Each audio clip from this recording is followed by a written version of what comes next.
Baik, kita masuk ke sesi berikutnya. Di sini kita akan bahas tentang etanol dari selulosa atau etanol yang diturunkan dari biomasa selain jagung. Materi ini didapatkan dari buku rujukan Bioenergy Biomass to Biofuels, Ayunahia untuk chapter 11 bagian ketiga.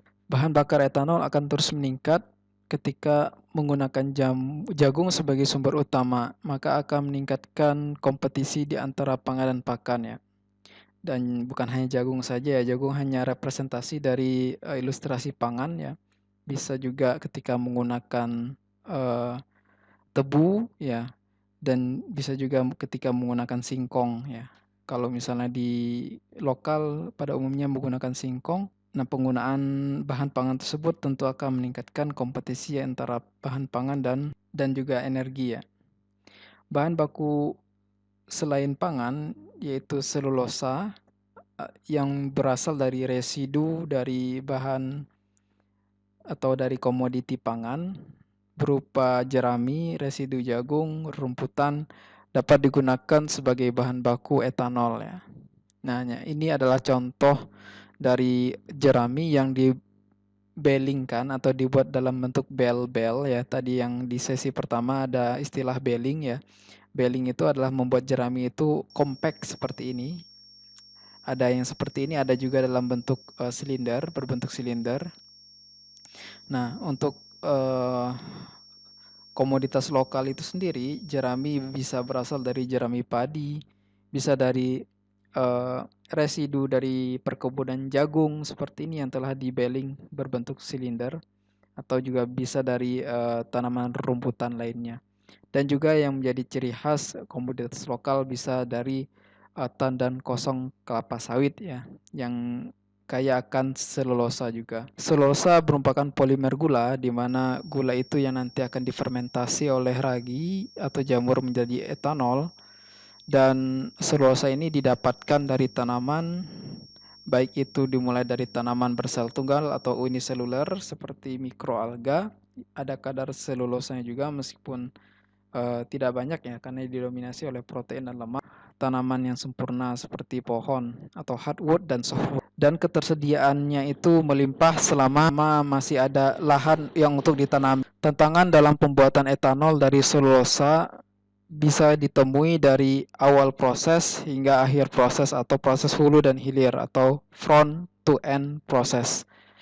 Berikut ilustrasinya, ini adalah plan dari pabrik etanol, dimulai dari proses pemanenan atau produksi tanaman, yang mana kajian manajemen energinya telah kita bahas di sesi pertama untuk teknologi dengan konsep terautomatisasi atau menggunakan sistem mekanik yang canggih, menggunakan traktor. Jadi kendala yang dihadapi dalam proses pemanenan tentunya adalah bulk density dari bahan baku itu yang sangat kecil ya. Kalau bulk density itu kecil, artinya densitasnya itu kecil, butuh volume yang lebih besar untuk mendapatkan sejumlah berat biomasa tertentu.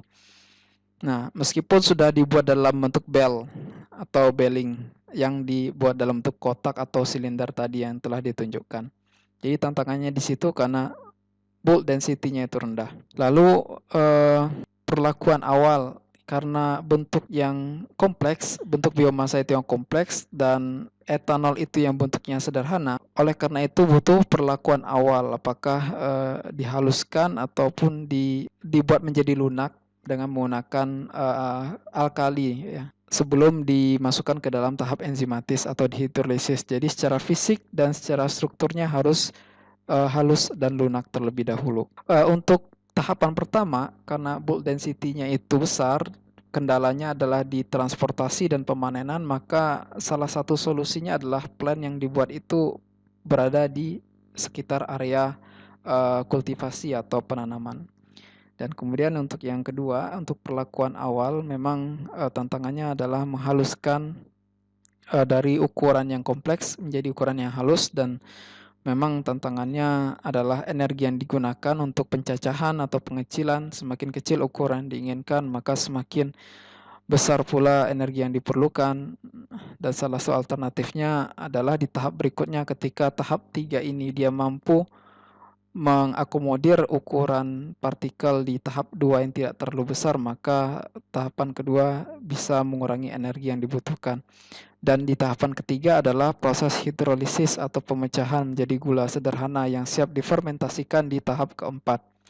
Nah, proses hidrolisis ini kendalanya adalah proses ini berada dalam kondisi aqueous dan berada di, kalau misalnya menggunakan metode asam, maka kondisinya asam dan tantangannya adalah berasal dari equipment, kebutuhan peralatan yang harus tahan terhadap asam, tidak mudah berkarat atau korosi. Selain itu juga kalau misalnya dia menggunakan katalis yang terlarut, maka ada tahapan penetralisir untuk mengubah pH-nya menjadi kondisi yang aman untuk difermentasikan oleh agen hayati.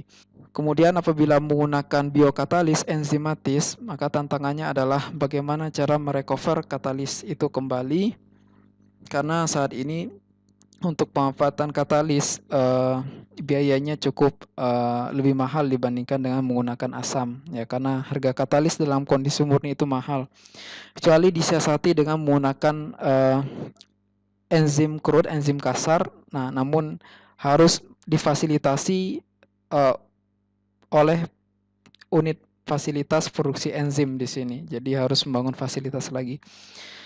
Nah, di sini di tahap keempat adalah konversi gula menjadi etanol melalui proses fermentasi oleh ragi dan berlangsung dalam kondisi aqueous atau kondisi terendam. Dan tentunya kondisi terendam itu memberikan kendala yang cukup signifikan di tahapan berikutnya ketika melakukan pemisahan antara air dan etanol untuk menghasilkan kemurnian yang tinggi. Jadi tantangannya di sana, dan perhitungan yang seksama harus dilakukan agar total energi yang dihasilkan atau energi out-nya itu sama dengan atau lebih besar dibandingkan dengan energi in. Dan salah satu alternatifnya adalah meningkatkan biomasa dari tanaman melalui melalui aktivitas atau melalui penelitian di bidang bioteknologi tanaman, ya, misalnya menciptakan komoditas yang kaya akan biomasa. Selain itu, biomasa yang dihasilkan berupa selulosa dapat mudah dikonversi menjadi glukosa, dalam arti pengotor-pengotornya sangat sedikit, semisal seperti pengotor dari lignin atau pengotor dari hemiselulosa, seperti itu. Nah, itu bisa disiasati dengan menggunakan aspek bioteknologi. Selain itu, untuk perlakuan awal tadi mencari titik tengah antara ukuran yang optimum untuk tahapan berikutnya, yaitu ketika dihidrolisis. Dan untuk proses hidrolisis tadi menggunakan enzim yang harus difasilitasi oleh ketersediaan enzim yang masuk ke dalam kategori ekonomis. Apakah menggunakan crude enzim yang diperoleh dari fasilitas produksi enzim yang berdekatan dengan produksi etanol. Dan kemudian untuk proses fermentasi, rendemen yang dihasilkan, rendemen etanol yang diperoleh itu maksimum 50 hingga 60% dari bahan baku, karena kadar selulosanya itu maksimal 60% dari biomasa, sekitar 60%. Dan tentunya normalnya kalau misalnya difermentasi tidak 100% terkonversi menjadi etanol, ya. Karena proses fermentasi sebagian gula juga digunakan oleh ragi untuk metabolisme, untuk maintenance, dan juga untuk pertumbuhan biomasa, meskipun pertumbuhan biomasa di situ ditekan dengan mengkondisikan sistemnya secara anaerobik, seperti itu. Nah, jadi apabila kadar selulosa itu 60%, tidak semua 60% itu akan terrecovery menjadi etanol, pasti lebih kecil. Dan tentunya tantangan berikutnya adalah di pemisahan, karena sistemnya adalah sistem aqueous dan immiscible dan miscible, ya, antara etanol dan air itu miscible. Nah, jadi seperti itu tantangan dan gambaran yang dihadapi ketika menggunakan selulosa sebagai bahan baku utama untuk menghasilkan bioetanol. Sekian presentasi singkat untuk sesi kedua. dan kita akan lanjutkan ke bagian berikutnya.